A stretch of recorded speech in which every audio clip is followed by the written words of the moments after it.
我伊也不来，你谁不来？你做不大的哦，好啦，时间我就随来。要不要小平爸爸？哎呀，那是我的战车进入填海处这个征讨，去做安怎？去恭维。所以我觉得是有点太过分了哈，而且不是一个两个，而且是十几个人就一起冲出来。那我不晓得这种十几人他们是不是一个组织的犯罪集团，或是什么某一个什么样的一伙啦，我不清楚的，我就交给警方处理。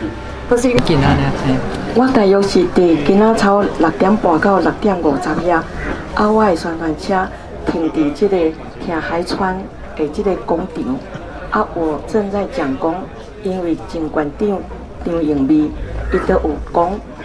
因妹妹张丽仙如果6党选馆长，张家军绝对袂得撞出来选立法委员，所以我讲大家咱一定爱听张盈美的话。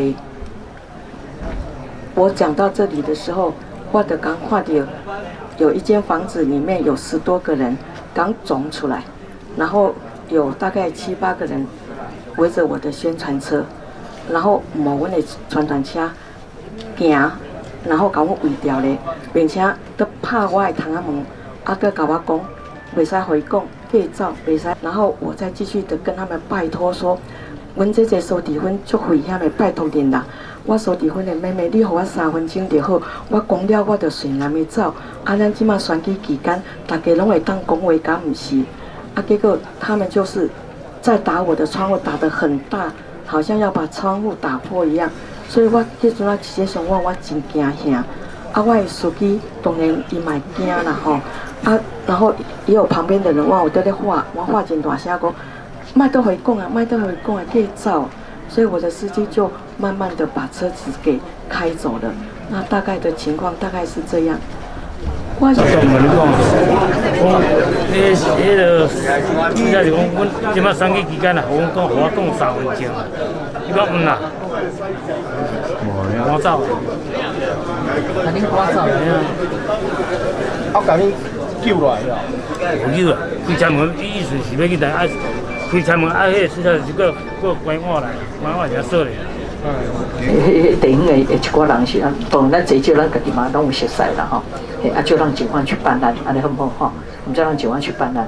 那等一下我妹妹做的笔录的话，我刚刚问了陈律师说，他们都会把我妹妹做的笔录就函送到那个什么，函送到地检署，那么就由检察官来指挥办案。好我明天的话也会到地检署去哈，我会找迄个检察长这个来检讨这个代志，因为咱的竞选活动袂当互咱大家惊哈。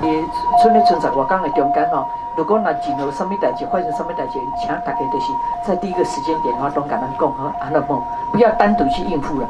我妹妹退回这个代志时，其实我还蛮晚的，大概过了1个钟头以后，我才接到她的电话，我才知道说她发生这种事情。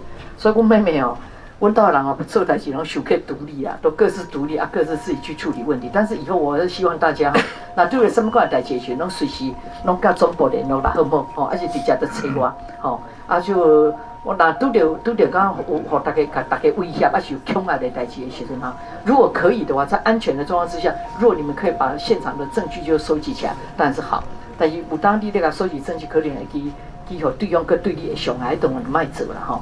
说你自己的安全还是最重要的，那么自己的安全还是要最重要对，尽量来当收集证据就收集证据，别。